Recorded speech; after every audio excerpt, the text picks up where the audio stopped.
En esta oportunidad se va a realizar lo que es la auscultación. Ok, vamos a comenzar empezando de manera ordenada, de arriba hacia abajo, tomando en cuenta que siempre se debe dar de manera bilateral. Es decir, se debe realizar en ambas direcciones de forma ordenada como se observa en el video. Ok, aquí estamos auscultando la parte que es 1 y 2, que es a nivel de los ápices. Se le pide al paciente que respire por la boca para que el volumen del pulmón aumente y sea más fácil de percibir el sonido.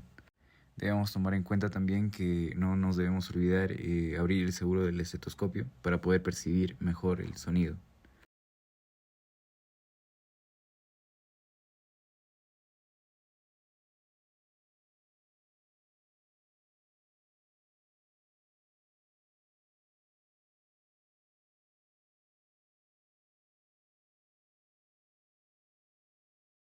Okay, aquí continuamos con los puntos 3 y 4, que son a nivel de los espacios interescapulovertebrales.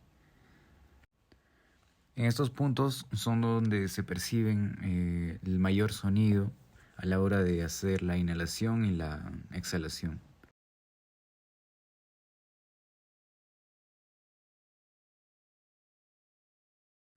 Aquí procedemos a evaluar lo que viene a ser las bases de la escápula, que son los puntos 5 y 6.